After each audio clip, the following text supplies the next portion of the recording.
Dios no nos mandó a ser originales, nos mandó a enseñar las cosas que aprendimos tal cual como las aprendimos. Y tenemos que ser fieles en transmitir las cosas que nos han enseñado. Es lo que Dios espera de cada uno de nosotros. Los que están discipulando a otros, ayudando a otros, Dios no está esperando que ustedes sean originales, que ustedes inventen algo nuevo, sino que transmitan a las personas con quienes se relacionan las mismas cosas que otros le transmitieron a ustedes, con la misma fidelidad con que la hemos recibido. La única cosa que se permite hacer es profundizar en las Escrituras cualquiera de esas cosas. Si a mí me enseñan un tema, no sé, la generosidad, y me dan un apunte, yo quiero ir a la Biblia y encontrar 10 versículos más y 10 ejemplos más, eso está permitido. Pero no está permitido inventar algo propio. Nosotros estamos trabajando en los grupos familiares con un banner, con un cartel. ¿Se acuerdan del cartel? Tiene tres croquis. Uno es el croquis de la vida cristiana, otro es el propósito eterno de Dios y otros son las 8 verdades, ¿no es cierto? Muy bien. En el croquis de la vida cristiana, yo hago así como si lo estuviesen viendo, porque ustedes lo están viendo por la fe acá. Me olvidé de decir que lo traigan, por eso. En el croquis de la vida cristiana, ustedes vieron que hay un fundamento, que ese fundamento es Jesucristo y es nuestra fe y el Evangelio del Reino y nuestra respuesta al Evangelio del Reino. Y después aparecen 4 columnas, que llamamos 4 columnas como una forma práctica de señalarlas, pero no necesariamente no está en la Biblia, estudien las 4 columnas. Lo que está en la Biblia son los contenidos de cada una de esas columnas, pero hemos entendido desde el comienzo de lo que llamamos el discipulado, que la vida de un cristiano está fundamentada sobre Jesucristo y sostenida sobre estas 4 columnas. Muy al comienzo de que empezamos a hablar de estas 4 columnas, años 72, 73, le decíamos las 4 patas de la mesa. Y otros le decían los 4 rayos de una rueda, ¿no? Porque así aparece en un libro que se llama El discípulo se hace y no nace, de los navegantes. Aparece como los 4 rayos pero no importa cómo lo llamemos, lo que queremos decir es que hay 4 cosas, 4 elementos que sostienen la vida cristiana. Nosotros fuimos llamados por Dios para ser parte de un cuerpo, pero también hay algo que Dios requiere de cada uno de nosotros, y es la vida devocional, la vida en comunión con Él. Dios quiere que le conozcamos, que tengamos trato con Él. Y también quiere que tengamos trato con la iglesia, que seamos uno en un cuerpo. Las 2 cosas es lo que está esperando Dios de nosotros. Si nosotros hacemos mucho énfasis en encuentros, en reuniones, y todo lo que hacemos es comunitario, y nunca vamos a encerrarnos en nuestra pieza sin que nadie nos vea para hablar con Dios y para leer las Escrituras, nos vamos a equivocar. Y si solamente vamos a vivir encerrados en la pieza sin tener una relación comunitaria, también nos vamos a equivocar. Necesitamos ese equilibrio.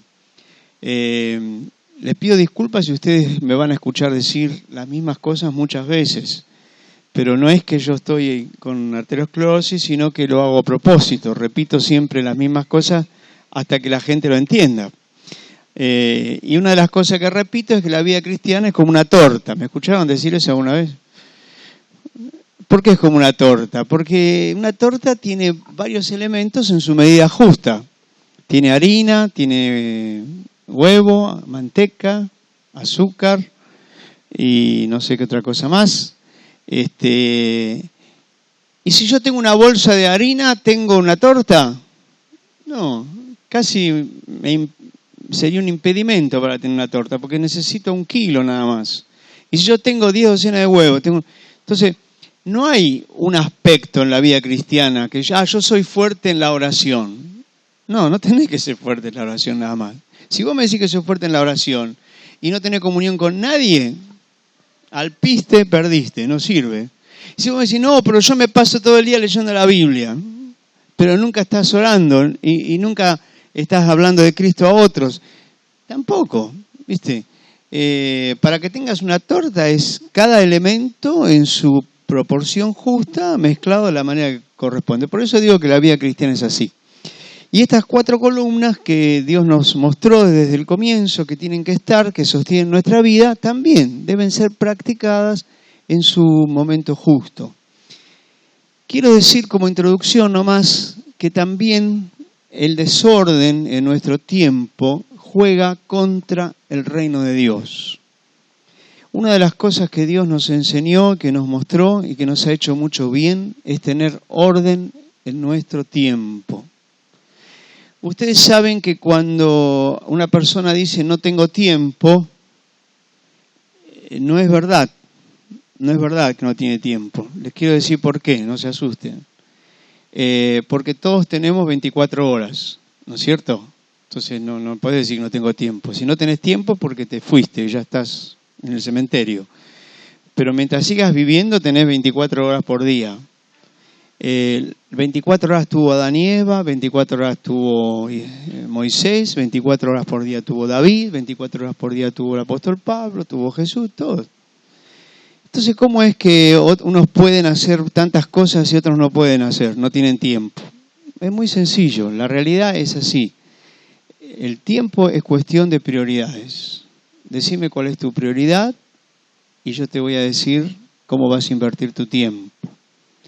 Hay personas que cuando nos dicen no tengo tiempo, nos están diciendo no es mi prioridad. Entonces por ahí se escucha no tengo tiempo para orar. Pero se miró en un partido de fútbol en televisión, el noticioso, y si por ahí se quedó enganchado a una película, si todavía tienen la desgracia de tener el televisor en su casa. Y no tiene tiempo para orar, pero estuvo 4 horas o 5, o no tuve tiempo para tener comunión, pero fue a ver a la tía, fue al cumpleaños del sobrino, fue al circo de la otra cuadra. Entonces, ¿cuál es la verdad del tiempo? Que el tiempo necesita ser ordenado según nuestras prioridades. Entonces, algunas cosas tenemos que tener una agenda y decir, ¿cuándo voy a tener tiempo para orar? Lo mejor, la mejor recomendación es a la mañana temprano, levantarnos un ratito antes. Hace muchos años predicábamos y seguimos predicando que el reino de Dios comienza con una pregunta. Miren qué cosa extraña lo que les voy a decir. El reino de Dios comienza con una pregunta. Y la pregunta es esta. ¿A qué hora te acostás? ¿Por qué empieza con esa pregunta? Porque esa pregunta responde a otra, que es ¿a qué hora te levantás? Todos nosotros generalmente, por imposición de la vida, por los chicos que van a la escuela, por el trabajo, por el negocio, por la fábrica, por lo que tengo que hacer, estamos casi obligados a tener un horario para levantarnos. Y ese horario puede ser muy temprano, puede ser, no sé, otros tendrán más suerte, otros menos suerte, depende de lo que pensemos. Pero si yo necesito levantarme todos los días a las 6 de la mañana o a las 7 de la mañana, yo no puedo acostarme a cualquier hora, porque ahí es donde empieza el desorden. El desorden empieza a qué hora me acosté. Si me acuesto a las 2, 3 de la mañana y me tengo que levantar a las 7, yo ya sé que voy a dormir 3, 4 horas. Y que si duermo 3, 4 horas, el resto del día está fundido, porque no voy a dar, porque me voy a sentir mal, porque voy a tener mal humor, porque no voy a tener gozo, porque voy a estar con sueño, porque me va a pasar un montón de cosas. Entonces, miren cómo se programa el día. ¿A qué hora te vas a levantar mañana? A las 7. Bueno, antes de las 12 tenés que estar en la cama. A más tardar a las 12 de la noche. Más que aquí veo que somos todos jóvenes. Necesitamos dormir, salvo algunas excepciones. Necesitan ustedes, porque yo ya necesito dormir menos. Pero necesitamos dormir 7 horas para poder rendir bien en el trabajo, que es parte del reino de Dios, para poder estar despiertos en las relaciones que tenemos que tener durante el día, para poder llevar adelante el reino. Entonces, Si me tengo que levantar a las 7, yo tengo que estar en la cama a las 12. Y no puedo estar más tarde. Si alguna vez excepcionalmente me tengo que acostar más tarde, bueno, pero en general tengo que saber que yo necesito dormir esas 7 horas. Para estar a las 12 en la cama, no puedo estar a las 11 en un grupo familiar, no sé, a 3 horas de mi casa. Yo tengo que estar, tengo que saber que a tal hora me tengo que ir de donde sea para llegar a mi casa, para cenar, para bañarme, para meterme en la cama y para poder dormir. El tiempo necesita ser administrado por nosotros. Miren lo que les digo. O nosotros administramos el tiempo o el tiempo nos administra a nosotros. Nos va diciendo, las urgencias nos va diciendo lo que tenemos que hacer. Y el tiempo es vida. Cuando vos perdés un minuto de tu tiempo, perdés un minuto de tu vida. Por eso es que es tan valioso. Y yo antes de hablar de las 4 columnas, quiero hablar del tiempo por esta razón. Porque yo me encuentro que enseñamos esto una y otra vez y el escudo que mata todo, toda la enseñanza, todo lo que decimos, todo se muere en una sola frase: no tengo tiempo. Y sí, si no tenés tiempo, ¿para qué vamos a hablar de la oración? ¿Para qué vamos a hablar de la comunión? ¿Para qué vamos a hablar de la predicación? ¿Y para qué vamos a hablar de la oración? Si no tenés tiempo, te diría que ya te puedes ir del retiro, porque no hay solución. Es decir, todos tenemos 24 horas. Lo que decimos cuando decimos no tenemos tiempo, no es mi prioridad. Yo tengo que hacer otras cosas antes que orar. Pero cuando nosotros entendemos cuáles son nuestras prioridades, vamos a usar nuestro tiempo conforme a la voluntad de Dios. Si ustedes leyeron, y si no lo leyeron, léanlo, Jesucristo el Señor, un libro un clásico entre nosotros de Jorge Mitián. Él dice que tener a Jesús como Señor se reduce a 4 cosas, que es: Jesús es el Señor de mi voluntad, Jesús es el Señor de mi tiempo, Jesús es el Señor de mi dinero y Jesús es el Señor de mi familia. Para llevarlo a la práctica, ¿viste? Porque decir Jesús es el Señor es una frase etérea, filosófica, es una verdad, pero es una frase así. Pero en la práctica, saber si Jesús es el Señor de tu vida, tenés que saber si es Señor de tu voluntad, si es Señor de tu tiempo, si es Señor de tu dinero y si es Señor de tu familia. Y entre esas 4 cosas, significativamente está esta, que es la del tiempo. Hace muchos años atrás yo leí muchos, cuando yo digo muchos años son 20 o 30. Una revista de la asociación Billy Graham, que era Decisión, se llamaba la revista esa, y un escritor, un hombre que no me acuerdo quién era, pero sí sé que era un escritor cristiano, tenía que entregar un libro para que la imprenta lo corrigiese y saliera antes de fin de año como promoción para las fiestas y qué sé yo. Y él estaba desesperadamente atrasado y le dijo a la esposa: mirá, me voy a encerrar ahí en mi escritorio, arriba de la casa, en Estados Unidos, y no voy a bajar ni a comer, ni voy a bajar a dormir, no me molesten, no me llamen. Si te pido un café, un sándwich, pero yo necesito entregar esto para el lunes y no tengo tiempo para nada. Y él lo escribe ahí en ese artículo, ¿no? Y en un momento la esposa sube y dice: mira, tengo que hacer una compra. La nena queda abajo en el comedor, jugando, cualquier cosa, fíjate cada tanto, y yo enseguida vuelvo. Y pasó como 1 hora y este hombre estaba tan absorto en su trabajo que se olvidó de lo que la esposa le dijo. Y de repente reaccionó y bajó. Y cuando bajó, no estaba la nena en el comedor y estaba la puerta de la calle abierta. Y entonces empezó a buscarla por toda la casa desesperadamente y no la encontró. Entonces salió a la calle y empezó desesperadamente, y un vecino le dijo: yo la vi pasar por acá hace como media hora o más a su nena. Me extrañó que iba sola porque era una nena de 5 años. Y ahí él entonces llamó a la policía y vino la policía y se movilizó toda una cosa, y entre el vecindario le di fotos de la nena y la esposa comprando en el supermercado tranquila porque el marido cuidaba a la nena. Por eso les digo a las esposas que lo mejor es llevarse a la nena al supermercado. Bueno, ¿cómo termina la historia? Que la nena se había caminado 5 cuadras hasta su jardín, donde ella iba a la escuela, porque era amiga de los nenes o las nenas de la portera. Y la encontraron ahí hasta que, bueno, vino, la policía le tuvo que tomar declaración. Ustedes saben, es un problema muy serio perder a un chico en Estados Unidos. Y bueno, vino la esposa, se enteró de lo que pasaba. Antes de que encontraran las nenas, se desesperó, ahí hubo una discusión matrimonial y bueno, todo eso que pasó hasta que el episodio se cerró felizmente. Cuando él se volvió a sentar para seguir escribiendo, para seguir terminando, mira el reloj, habían pasado 3 horas. Entonces él pone en su artículo, ¿cómo que yo no tenía tiempo? ¿Y cómo tuve 3 horas para dejar de hacer mi trabajo y encontrar a mi nena? Entonces él dice, porque la prioridad no era más el libro, era mi nena. Y en ese artículo él dice, el tiempo es cuestión de prioridades. Es como es tu prioridad, así vas a administrar tu tiempo.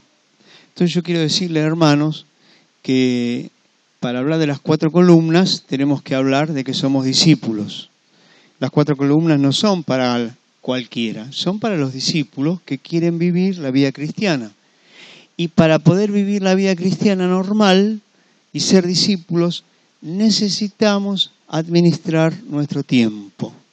Necesitamos saber qué día y a qué hora. ¿Ustedes escucharon alguna vez 2 que se juntan o les pasó a ustedes mismos? Hola, ¿cómo estás? Bien, che, bien. ¿Cuánto hace que no te veo? ¿Cuándo nos vemos? No, un día de esto te llamo y nos vemos. ¿Qué significa eso para ustedes? Nunca. Eso significa nunca. Si vos querés verte conmigo, decime el día, la hora y el lugar. Porque es la única forma en que realmente te voy a creer que nos vamos a encontrar. Pero eso de que te llamo, un día de esto te llamo, no existe. Y muchos dicen, bueno, un día de esto me pongo a orar, un día de estos voy a hacer la meditación, un día de estos voy a... Y un día de estos no llega nunca. ¿Sabes por qué? Porque la vida es un trajín y una problemática continua.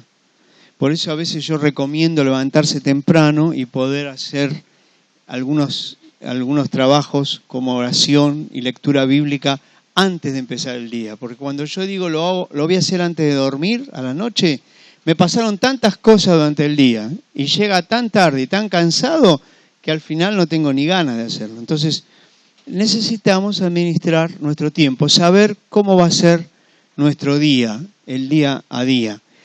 Y cuando lo tenemos programado, si hay un desvío, lo aceptamos. Pero no es que hoy muchos viven en el desvío, viven en la improvisación.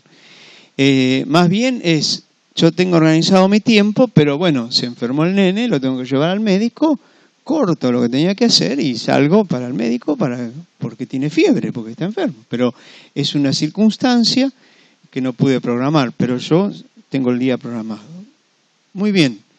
Esas 4 columnas que nosotros llamamos como las cuatro patas de la mesa que sostienen, tienen que estar las 4, como dije antes, porque no puede faltar ninguna en nuestra vida, porque si no estaríamos muy debilitados. Alguien me dijo hace unos años atrás, sí, pero una mesa de 4 patas con 3 se sostiene. Y es cierto, siempre tenemos uno que gol en contra, ¿no? No sé, acá en este grupo no, pero a mí me toca. Yo dije, sí, es cierto, una mesa con 4 patas, con 3 se sostiene, pero no puede llevar peso, no le puedes poner nada. En cuanto le apoyas algo, se cae. Y nuestra vida no es para nosotros mismos, no es que tenemos que sostenernos nosotros. Tenemos que sostenernos nosotros, tenemos que sostener a nuestra familia, tenemos que sostener a nuestros hijos, tenemos que sostener a otros que van a venir a Cristo y que tenemos que ayudar en su vida cristiana. Entonces tenemos que estar muy firmes. Tiene que ser una mesa de esas de antes. ¿Vieron que era de madera dura? Y uno podía poner un vagón del ferrocarril arriba y se mantenía. Así tiene que ser nuestra vida cristiana normal. Y lo que yo quería decir sobre las 4 columnas, ustedes tienen la página 1 y 2 que habla sobre eso, es que todo lo que hacemos, y lo tengo que aclarar también por algunos que a veces han cuestionado alguna enseñanza, obviamente que está bajo la guía y la presencia del Espíritu Santo. Algunos dicen discipulado o Espíritu Santo, como si se contrapusieran, como si fueran dos cosas diferentes. Yo digo, ¿se puede hacer discipulado sin el Espíritu Santo? ¿Puede existir la lectura bíblica sin la presencia del Espíritu Santo? ¿Podemos orar a Dios sin la presencia del Espíritu Santo en nuestra vida? ¿Podemos tener comunión si el Espíritu Santo no está en medio nuestro? ¿Podemos salir a predicar si no tenemos el Espíritu Santo? No tenemos poder y gracia de Dios. Entonces, son las 4 columnas con el Espíritu Santo. Llenos del Espíritu Santo, practicamos estas 4 columnas, porque separados de Él, nada podemos hacer. De cada una de estas columnas, que es la oración, la lectura de la palabra, la comunión y el testimonio, nosotros hemos desarrollado, lo vamos a sintetizar en estos días, porque en realidad nosotros generalmente hacemos 2 días por cada columna, porque el tema es muy extenso y se puede profundizar muchísimo, por eso es que quise darles los apuntes con la esperanza de que después cada uno o en los grupos se vuelva a leer, se vuelva a hablar de estos temas. Quise darles el material para que ustedes profundicen. Pero de cada una de estas columnas, lo que hemos estado haciendo por años es proclamar por qué, según las Escrituras, tenemos que hacer lo que estamos proponiendo. ¿Por qué tenemos que leer las Escrituras? ¿Por qué memorizamos versículos? ¿Por qué tenemos que tener comunión? ¿Por qué tenemos que orar? ¿Por qué hace falta que oremos? ¿Por qué necesitamos predicar el Evangelio, calzarnos con el apresto, con el calzado que dice la armadura de Dios, de llevar la palabra? Eso se llama querigma, proclama de una verdad. Lo sacamos de las mismas Escrituras. Le preguntamos a la Escritura, ¿por qué tengo que leer la Escritura? Y la Escritura te contesta. Le preguntás, ¿por qué tengo que orar? Y la Escritura te contesta. Te contesta con un querigma. ¿Por qué con un querigma? Porque es una proclama de una verdad que trae bendición, que trae promesa y que tiene el apoyo de Dios.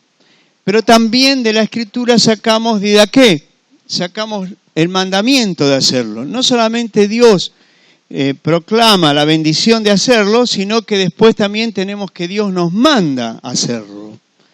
Junto con el mandamiento viene el querigma, junto con el querigma viene el mandamiento. Siempre funcionan juntos el querigma y la didaqué. Estoy suponiendo que ustedes han leído ese apunte de querigma y didaqué. Si no me entienden mucho, después reclámenle a los responsables dónde está el apunte. Pero creo que más o menos ustedes están dominando este idioma de querigma y didaqué. Y después que proclamamos el querigma y didaqué de cada columna, lo que hacemos es ponernos de acuerdo, como cuerpo, como comunidad, de hacer una estructura para llevarlo a cabo. Porque yo no puedo decir, hermanos, hay que orar, y terminamos. Y que cada uno haga como quiera. Hermanos, hay que leer la palabra, y leer lo que se te ocurra. Sino que necesitamos como cuerpo elaborar una estructura que ayude a todos, a los más nuevos, a los más viejos, los que están de más tiempo, a los menos crecidos, a los más crecidos, aún hasta los niños, ayude a llevar adelante esa columna. ¿Por qué? Porque no todos somos autodidactas en la iglesia, necesitamos ser enseñados. Los discípulos se acercaron a Jesús y le dijeron, Señor, no sabemos orar, no sabemos cómo orar, enséñanos a orar. Y Jesús le dice, bueno, empiecen a hablar con Dios y oren. ¿Le dijo así? ¿Saben que no? Jesús les dio una estructura, que es el Padre Nuestro, que la vamos a ver a la tarde hoy, para la oración. Les dio una guía de oración. Les ayudó en que ellos sepan cómo orar. Entonces, estas estructuras, estas columnas, también nos ponemos de acuerdo en cómo llevarla adelante. Lo que no podemos hacer, por supuesto, es que la guía del Espíritu en nuestra vida está siempre presente.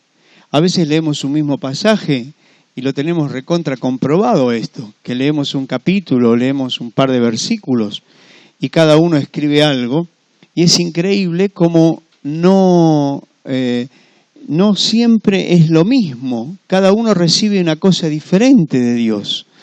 En algún momento de nuestra... Yo, por ejemplo, vengo leyendo Proverbios desde hace 30 años. Y hay veces encuentro proverbios... ¿Cómo es posible que hace 30 años que leo Proverbios y este proverbio nunca lo vi? Y saben que sí que es posible, porque antes, por alguna razón, ese proverbio no era para mí, no lo necesitaba, no tenía que poner mi entendimiento en ese versículo, pero ahora, por distintas circunstancias de la vida que voy viviendo, que vamos desarrollando, pero esto es lo que yo siempre pensé o lo que yo busqué, ¿y cómo no lo vi esto? Entonces, esa guía del Espíritu es intacta, no la podemos manejar, pero sí podemos decir, todos nosotros vamos a leer esta semana este versículo y vamos a estudiarlo de memoria y vamos a meditar sobre este capítulo y sobre este tema. Cuando nos juntamos en un grupo familiar, todos podemos compartir lo que estamos leyendo. Eso no quita que aparte, cuando cerramos ese cuadernillo, hicimos lo que teníamos que hacer, nos pongamos a revisar, a estudiar, a memorizar o profundicemos cualquier otro tema que nos apasione o nos interesa en las Escrituras. Pero al menos hay una estructura básica que todos seguimos para cada una de estas columnas. Por supuesto que esta estructura algunas veces vamos a encontrar base bíblica y otras veces simplemente ha sido la práctica la que nos ha llevado a elaborar una estructura. Por ejemplo, cuando hablamos de comunión, decir que tenemos que tener un cuaderno, una agenda para ponernos de acuerdo el día y la hora, no hay un mandamiento bíblico que diga comprad agendas y poneos de acuerdo. Yo uso el lenguaje de la Biblia para simplemente es que lo vemos así como lo mejor que podemos hacer. Muy bien. Si ustedes abren la página 3, les tengo que pedir disculpas porque me salté una página y van a ver que hay una página 3 y una página 3 bis. No sé si la ven ahí.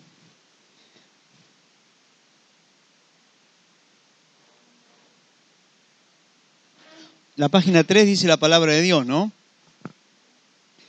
¿Alguna pregunta hasta aquí de lo que acabo de hablar? Porque me gustaría no hablar y no contestar alguna inquietud o alguna cosa que alguien tenga en su mente. O alguien que no entendió algo que dije, no sé. Cuando nadie pregunta nada es porque o fui muy claro o nadie entendió nada. Entonces, muy bien. Estamos en esa columna de la palabra de Dios. Y estamos en la parte de proclamar. La pregunta que nos hicimos en un momento hace muchos años, ¿por qué tenemos que estudiar y meditar la palabra? ¿Qué hace la palabra por nosotros? Permítame decirles algo antes. Todo lo que hacemos, cualquier cosa que hagamos en la vida cristiana apunta siempre a un solo objetivo. Ustedes ya saben cuál es, el propósito eterno de Dios. Todo lo que hacemos apunta a ser formados a la imagen de Cristo. Eso transformó nuestra manera de pensar, eso transformó nuestra manera de actuar. Si cuando vas al grupo familiar, alguien te para por la calle y te pregunta ¿dónde vas?, no tenés que decirle voy a una reunión en una casa, a un grupo familiar. O si te pregunta, si le decís voy al grupo familiar y te pregunta ¿por qué vas? Y bueno, porque estoy en una comunidad que se reúne por las casas. La respuesta no es esa, la respuesta es porque quiero ser formado a la imagen de Cristo. Y lo que me ayuda a ser formado a la imagen de Cristo, yo lo quiero hacer. Y los grupos familiares, los grupos en las casas, tienen que apuntar a ayudar a cada uno de los que concurre a que sean formados a la imagen de Cristo. Entonces, la razón por la cual voy es por eso. Si me preguntan por qué leo la Escritura, porque quiero ser como Jesús. Todo lo que hagamos en la vida cristiana tiene que apuntar hacia el objetivo final, que es ser como Jesús. Cuando nosotros vemos que estamos haciendo algo y que resulta inoperante para ese propósito, tenemos que dejar de hacerlo. O tenemos que pedir ayuda, o tenemos que renovarnos, o tenemos que hacer algo, pero no podemos sostener una estructura que no sirva ni apunte al propósito eterno de Dios. Amén. La primera cosa que dice acá en Mateo 24:35 es que estudiamos y memorizamos y meditamos la Escritura porque esa palabra es eterna. Cuando ustedes tocan esta palabra y ustedes estudian un versículo, ustedes proclaman ese versículo, estamos tocando eternidad. Leemos juntos lo que dice: el cielo, otra vez, el cielo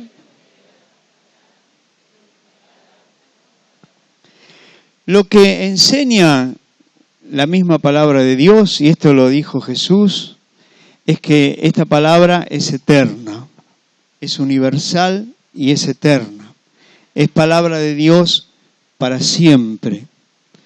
Puede ser que pase todo lo que nos rodea, pero esta palabra es para decirla en todo tiempo, en todo lugar, para toda persona. Por eso yo no estoy de acuerdo cuando a veces veo cosas que están mal en las prácticas de algunos hermanos y me dicen, bueno, pero es la cultura del país. Y yo digo, no estoy de acuerdo. Los cristianos tenemos una sola cultura, que es la cultura del reino de Dios, y hay una sola palabra que nos unifica a todos y tiene que ser conforme a esta Escritura. Y Jesús dice de sus palabras, todo va a pasar, pero mis palabras no pasarán. Entonces quisiera decirte la primera proclama. Cada versículo que memorizás, cada salmo que lees, cada capítulo del Nuevo Testamento, estás tocando eternidad. Esa palabra es eterna, no se pasa nunca. Y tenemos que tomar conciencia de la importancia que tiene la Escritura, porque todo va a pasar, pero esto va a permanecer. Y aquí le hablo a los padres, los chicos aprendiendo versículos. Todo lo que pongamos de la palabra de Dios es eternidad en su mente y en su corazón. Van a pasar los años, van a ser viejos y no se van a poder olvidar de la palabra que han aprendido. Estas 8 verdades que están en el banner, nosotros ahí en San Miguel, cada reunión le pedimos que pasen los chicos a decirlas. Y cada vez pasan chicos más chicos. La última vez pasó uno de 3 años. Y dijo las 8 verdades así. Bueno, los chicos tienen más capacidad de retención que nosotros, ¿no es cierto? Pero igual, yo pienso, qué bendición que estos chicos crezcan conociendo, memorizando esa palabra. Porque las cosas que se memorizan en la primera infancia y hasta los 5 años es inalterable. Y lo que se memoriza hasta los 12 también tiene muchísima profundidad. Entonces, les digo a los padres, a las madres, por favor, no dejen de enseñar versículos, no dejen de leer a sus hijos la palabra. Aún los chicos que no saben leer pueden memorizar versículos. El segundo punto dice que la palabra es Cristo mismo. Jesús no solamente era lo que decía, sino que Él era esa palabra. ¿Por qué? Porque Juan dice que en el principio era el Verbo, y el Verbo era Dios. ¿Qué significa verbo? El verbo de Dios, el logo de Dios, la palabra de Dios. Logo es en griego. La palabra de Dios es Cristo. Cuando Dios dijo, hágase la luz, habló Cristo. Lo que salió de su boca es Cristo. Es un misterio. Hoy hablamos con Ali sobre la Trinidad. Es un misterio un poco. Pero funciona así, dice la Escritura. Cuando Dios habla, es Cristo ese verbo, esa expresión.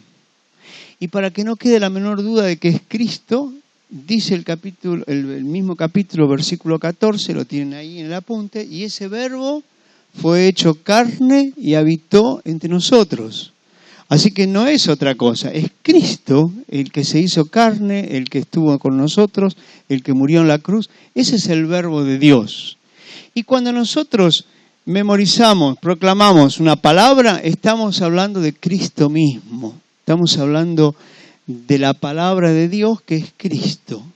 Él es el que se expresa. Dios se expresa a través de su Hijo. La palabra de Dios, que es Cristo, también es una palabra creadora y sustentadora. Yo sé que ustedes habrán estudiado Hebreos 1, del 1 al 3. ¿Lo estudiaron o no? ¿Lo saben? Dios, habiendo hablado muchas veces y de muchas maneras por los profetas en estos postreros días, constituyó, paren ahí, por quien asimismo hizo el universo, significa por medio de quién hizo el universo. Dios hizo el universo por medio de Cristo. ¿Por qué? Porque todo lo que Dios creó, lo creó hablando. Dios no trabajó con sus manos. Dios dijo, sea la luz, y fue la luz. Cuando Dios habló, hizo todo el universo, las estrellas, los cielos, la infinitud, porque es infinito. Es Cristo el creador de todas las cosas. Entonces dice, por quien asimismo hizo el universo, el cual, siendo el resplandor de su gloria y la imagen misma de su sustancia. Ahí está, paren ahí de vuelta. No solamente creador, sino que todas las cosas tuvieron que ser sustentadas. ¿Y cómo fueron sustentadas? ¿Cómo son sustentadas? Por la palabra de su poder. ¿Y quién es esa palabra? Es Cristo mismo. No solamente Jesús creó todas las cosas, sino que Jesús es el sustentador de todas las cosas. ¿Por qué tenemos que estudiar y meditar la Escritura? Porque la Escritura nos infunde fe, y sin fe es imposible agradar a Dios. Miren lo que dice Romanos 10, 17, el versículo que tienen ustedes ahí. Así que la fe es ¿por qué? ¿Y el oír? Miren, hermanos, la palabra de Dios es como una semilla. Así dice Jesús en la palabra del sembrador. Dice, la semilla es la palabra del reino. La semilla tiene en sí mismo todo. Tiene todo lo que necesita para que la planta crezca, se desarrolle, dé fruto, dé flor y dé más semillas para seguir haciendo el circuito. La palabra de Dios, esta palabra que leemos, estos versículos sencillos que memorizamos, tiene en sí misma vida de Dios y trae junto con la vida de Dios a nuestro corazón, despierta la fe. Pablo dice, la fe es por el oír y el oír la palabra de Dios, por la palabra de Dios. Hay un misterio, pero no es lo mismo decir el preámbulo de la Constitución Argentina, que son palabras, que decir un capítulo o que memorizar y proclamar Efesios capítulo 1. No es lo mismo. ¿Por qué? Porque son palabras, es el mismo idioma castellano, inglés, francés, lo que sea, pero esa palabra, que es palabra de Dios, que es eterna, que es Cristo mismo, en su contenido hay un poder, hay una semilla de vida que despierta la fe en nuestro corazón. Por eso necesitamos memorizar y meditar esa palabra, porque es la que alimenta nuestra fe. Y tenemos que creer lo que estamos leyendo. Y cada vez vamos a ser más edificados en la fe. La fe es un don de Dios. Todo ser humano recibió, según Efesios capítulo 2, un regalo de parte de Dios, y es la fe. No hay ningún ser humano que vaya a la presencia de Dios y en el juicio le diga no pude creer. Porque Dios dice, no, yo te di la vista, el oído, el olfato y todos los demás, todo lo demás que tenés. Y junto con eso te di la fe. Es natural. Por eso Pablo dice en Romanos capítulo 1 que nadie se va a salvar del juicio de Dios. Ahora esa fe necesita ser alimentada. Si es alimentada con la palabra de Dios, va creciendo. Y cuanto más va creciendo, más vida de Dios va produciendo adentro nuestro. Hace muchos años atrás, yo tengo un cassette que me dejó mi abuelo antes de morir, por el año, no sé, 75, no, 75, ¿no? ¿Cuándo murió mi abuelo? Bueno, por el año 73, por ahí. Él dejó grabado un cassette. Y él era de los Hermanos Libres, de donde venimos varios de los que estamos aquí.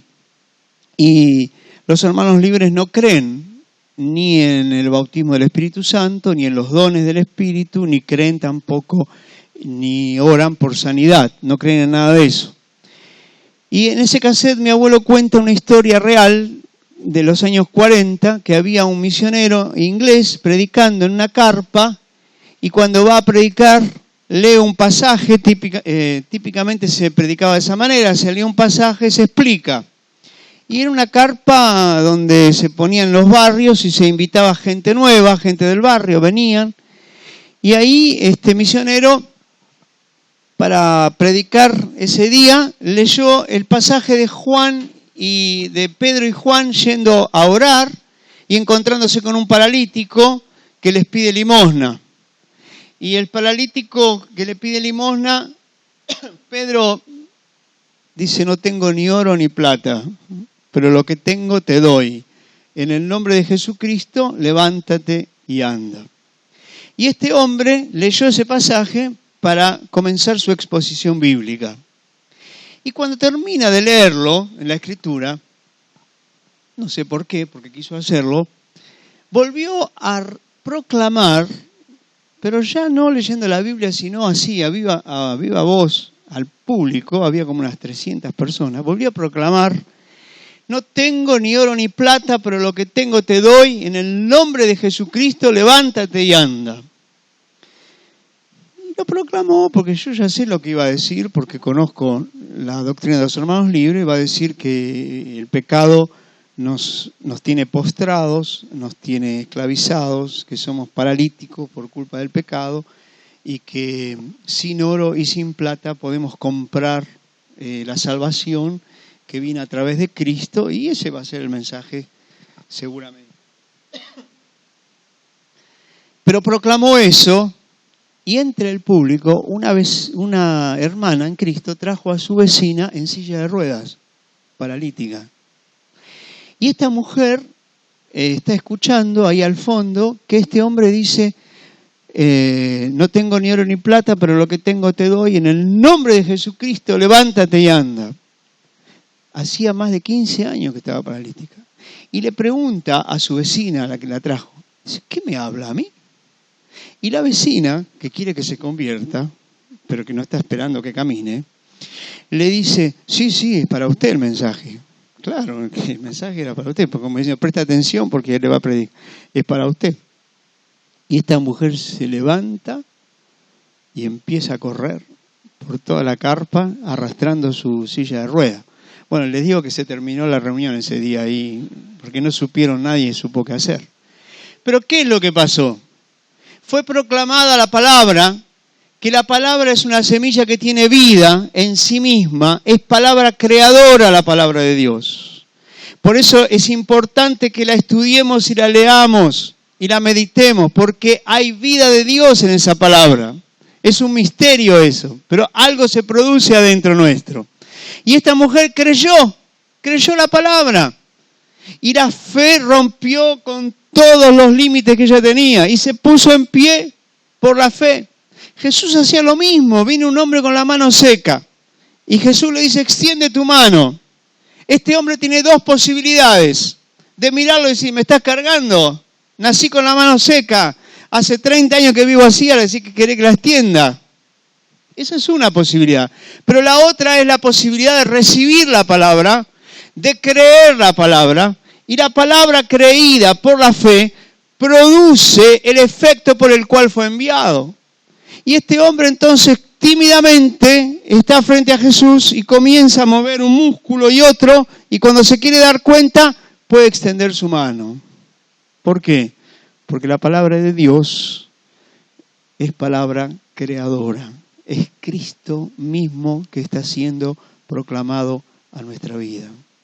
Vos estás en la cocina con el mate, el termo, como estoy yo, pero estás con Jesús. Jesús te está hablando. Estás leyendo una escritura, estás escribiendo un versículo. Es Cristo que te está hablando. Y hay poder y palabra creadora en lo que estás leyendo. Esto no es un libro, un bestseller. Esto contiene la palabra de Dios. Jesús le dice al paralítico que bajan, ¿se acuerdan? Los amigos lo bajan en medio de la sala. Y dice, bueno, levántate y toma tu lecho y andate. Y el paralítico le puede decir, pero pará, soy paralítico, ¿cómo querés que me levante y tome el lecho? Pero este hombre cree en esa palabra. Y dice que en esa misma hora se levantó y tomó su lecho y se fue gozoso. ¿Qué fue lo que pasó?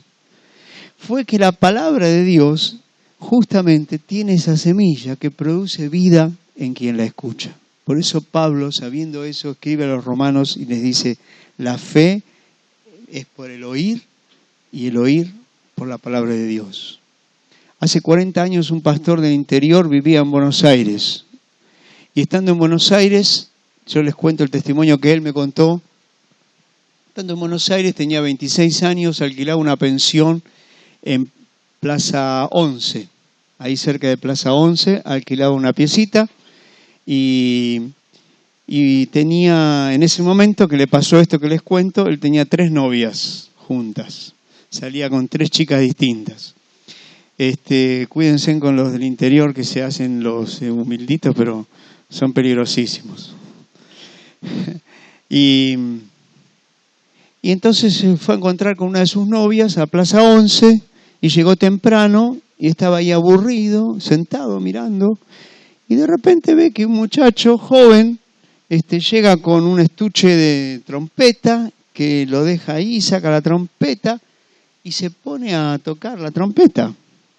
Y entonces, como estaba aburrido, se acercó para ver y había 2 viejitas más y otro hombre más ahí mirándolo, y tocaba la trompeta. Y cuando terminó de tocar la trompeta, la dejó arriba del estuche y sacó una Biblia y se puso a predicar a los gritos de Cristo, de que Dios le amaba, de que, bueno, no sé. Lo único que se acuerda de esa predicación, este hombre, fue que varias veces dijo, la sangre de Jesucristo su Hijo nos limpia de todo pecado. Y que decía de todo pecado. Y de repente cuando predicó 10, 15 minutos, dijo, y los que se quieran arrepentir, vengan aquí y arrodíllense conmigo. Había 2 viejitas, él y otro más. Y nadie se movía. Y el muchacho fue y se arrodilló. Y no sabe qué le pasó, pero de repente sintió que tenía que arrodillarse. Algo que era inexplicable para él, porque dice, yo arrodillarme en medio de la plaza, cuando todo el mundo te veía y pasaba, pero se arrodilló. Y le hicieron una oración y el muchacho lo saludó. Le dijo, bueno, Dios te bendiga. Guardó su trompeta, se fue. Y este se quedó ahí mirando el infinito. Pero les quiero decir algo, lo que me dijo él, ya estaba tocado por la palabra de Dios, ya no era el mismo. Ya no quiso encontrarse con esa chica. Se fue a su pensión que estaba ahí a unas pocas cuadras. Y se arrodilló al lado de la cama. Y se puso a llorar, y a llorar, y a llorar, y a llorar, y a confesar todos sus pecados. Se acordaba de cosas desde los 5 años, 3 años. Y confesó toda su vida a Dios, pidiéndole perdón por todas esas cosas. Y se durmió llorando. A la mañana cuando se despertó, me dijo él, yo era una nueva persona. No quería pecar más, no quería saber nada de mi vieja vida, quería saber más de Dios. Me vestí y salí a caminar por la calle para encontrar una iglesia. Yo sabía que el que predicó no era católico, que era evangélico o algo así. A buscar una iglesia cualquiera, y en cuanto encontró una iglesia, ahí mismo se metió y se hizo miembro de una iglesia bautista del 11. Y siguió a Cristo toda su vida, de una manera o de otra. Después la historia es un poco diferente, pero lo que quiero decir es qué pasó. ¿Qué fue lo que pasó? Porque ni se acuerda él mucho de lo que dijo el muchacho. Se encontró con la palabra de Dios. Y la palabra que oyó produjo fe en su corazón. Y la fe que entró en su corazón produjo convicción de pecados. Y la palabra hizo la obra para la cual fue enviada, para que él sea salvo. Y fue salvo. Por eso somos salvos por la fe. Por eso Pablo dice que es la fe lo que nos salva. Porque somos salvos cuando creemos en la palabra. Cuando creemos que tenemos que arrepentirnos. Cuando creemos que tenemos que bautizarnos. Cuando creemos que tenemos que cambiar de reino. Es la fe la que nos empuja a hacer lo que Dios nos dice para poder llegar a ser como Jesús. Ustedes saben que la fe es como la vista. Esta ilustración también la escuché de mi abuelo y nunca me la olvidé. La fe es como la vista. Todos nosotros, bien o mal, algunos tienen mejor vista que otros necesitamos 3 pares de anteojos. Pero vamos a poner a alguien que tiene la mejor vista del mundo. Como se dice comúnmente, tiene vista de lince. Parece que el lince ve de muy lejos. Encerrado en una habitación totalmente oscura, la vista no sirve para nada, porque la vista funciona con un agente externo que es la luz. La mejor vista del mundo sin luz no sirve que sea la mejor, necesita las dos cosas. La fe que todos tenemos, se produce la vida de Cristo cuando esa fe está puesta en la verdad de Dios. La verdad de Dios es la luz que ilumina la fe. Cuando nosotros leemos las Escrituras, estamos leyendo a Cristo. Estamos leyendo algo que es eterno. Estamos leyendo la verdad de Dios. Jesús dijo, yo soy el camino, la verdad y la vida. Entonces yo quiero decirles, hermanos, que nosotros nos dedicamos al estudio, a la meditación y a la memorización de la Escritura, no porque es un sistema, no porque venimos de la línea de Iván Belke, como me dijo uno, ustedes son de la línea de Iván Belke y aprenden versículos. No, ¿qué línea de Iván Belke? Yo soy de la línea de Jesús. Yo vengo de Dios. Yo quiero ser como Jesús, yo quiero conocer las Escrituras. Y necesitamos conocer las Escrituras. Entonces, tenemos que saber que estamos recibiendo luz a nuestra fe y estamos alimentando la fe con la verdad. Si hay algo que está destruyendo la iglesia hoy y que el diablo está logrando que la iglesia se destruya, son las mentiras que se van acumulando en las cabezas de tantos hermanos y tantos cristianos. Es increíble la cantidad de mentiras que el diablo pone y usa para destruir nuestra vida y para destruir la iglesia.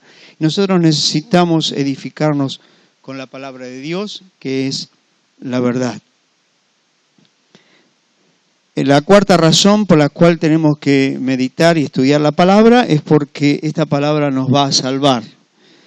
Ahí hay un hay un versículo un poco largo, pero muy ilustrativo. Dice Pablo a Timoteo: pero persiste tú en lo que has aprendido y te persuadiste, sabiendo de quién has aprendido, y que desde la niñez has sabido las Sagradas Escrituras, las cuales te pueden hacer sabio para la salvación por la fe que es en Cristo Jesús. Las Sagradas Escrituras te pueden hacer sabio para la salvación por la fe que es en Cristo Jesús. ¿Por qué estudiamos, meditamos, memorizamos, leemos, escudriñamos las Escrituras? Porque las Escrituras nos van a hacer salvos. La salvación es un suceso y es un proceso. El apóstol Pablo dice: hoy está más cerca nuestra salvación que el día que creímos. ¿Por qué hoy está más cerca que el día que creímos? Porque cuando recién comenzamos en la fe, somos una llamita muy tímida que no sabemos si va a permanecer o se va a apagar. Pero a medida que nos vamos fortaleciendo año tras año, cada vez estamos más firmes en la salvación. Y porque la salvación es este proceso bendito de ser formados a la imagen de Cristo. Eso está en la mente de Jesús y en la mente de Pablo. ¿Y qué es lo que nos va a ayudar a ser salvos, a llegar hasta el fin? Las Sagradas Escrituras. Persiste en lo que has aprendido. En el Salmo 19 dice: la ley de Jehová es perfecta. ¿Qué hace? Que convierte el alma. Tenemos que leer las Escrituras porque las Escrituras van transformando nuestra manera de pensar, transformando nuestra manera de ser, y nuestra manera de pensar y de ser condicionan nuestras acciones y va transformando nuestra manera de hacer. Y entonces somos transformados por medio de la palabra de Dios a la imagen de Cristo, somos transformados conforme a su voluntad. No sé cuántos saben quién fue Juan Wesley, pero vivió en el año 1700 y pico, 1750, fundó lo que hoy es el metodismo, pero en su momento ese fue un avivamiento. Miren lo que les voy a decir. Es el segundo avivamiento después de la iglesia de Hechos. La iglesia de Hechos y Juan Wesley. No hay ni hubo antes ni después un avivamiento como ese. Estúdienlo si quieren y van a ver los datos. Tuvo la ventaja de que este hombre comenzó este avivamiento a los 25 años y murió a los 85 y mantuvo sin moverse de la gloria y la presencia del Espíritu Santo a toda su generación. Entonces fueron 60 años que después duró casi por 200 años más. Juan Wesley, que fue el que salvó literalmente a Inglaterra de un caos tremendo y las tabernas se convertían en templos, según las estadísticas había más tabernas que casas por manzana, la gente vivía alcoholizada, borracha, y este hombre trajo ese avivamiento a Inglaterra y a Estados Unidos también. Juan Wesley, ¿saben cómo se convierte? Porque la madre, Susana Wesley, tuvo mucho que ver en su conversión. Les voy a decir por qué. Porque todos los días de su vida, Susana levantaba a Juan, a Carlos y a los otros hermanos, antes de salir para la escuela, y tenían 1 hora por reloj de lectura bíblica. Leían 1 hora la Biblia antes de empezar el día, antes de desayunar, antes de hacer nada, 1 hora por día. ¿Ustedes saben cuántos hijos tenía Susana Wesley? ¿Alguien sabe? 19 hijos. Así que mamá, no me digas, se ve que es una mujer que tenía tiempo porque fallaste. Pero ella se propuso salvar a sus hijos y les enseñó que era imposible comenzar el día sin leer 1 hora las Escrituras. Cuando Juan Wesley se va de la casa a estudiar a la universidad, todavía no se había convertido, no había tenido una experiencia de un encuentro con Jesús. Y parece, por lo que dice la biografía, que su comportamiento fuera de la casa, como un muchacho de 20, 21 años, no fue tan santo como era de esperarse. Pero en medio de una vida irregular, él cuenta, no podía yo empezar el día si no leía 1 hora las Escrituras. Era imposible para mí dejar de leer, porque tenía el hábito metido en los huesos, en la sangre, en la piel, todo. Y aunque no era salvo todavía, leía 1 hora las Escrituras. Pero ¿qué pasó?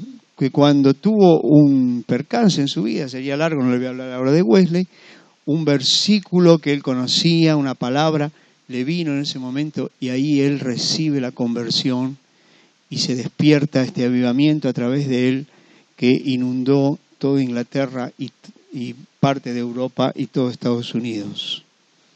Bendita sea esta mujer que hacía eso. También dice la biografía de Susana Wesley que con 19 hijos y una casa no muy grande, ella oraba también 1 hora por día. Y lo que hacía era que tenía un delantal muy largo y ella se lo tiraba para arriba, se lo pasaba por arriba de la cabeza, se ponía en un rincón de la cocina. Yo no sé qué estaría pasando con 19 hijos atrás de ella. Imagínense 19 Bentleys. No sé qué estaría pasando, pero la realidad es que ella oraba por cada uno de sus hijos y dedicaba 1 hora a la oración. Bueno, ¿por qué digo esto? Porque la palabra nos va a salvar. Bueno, vamos a hacer un intervalo de 5 minutos.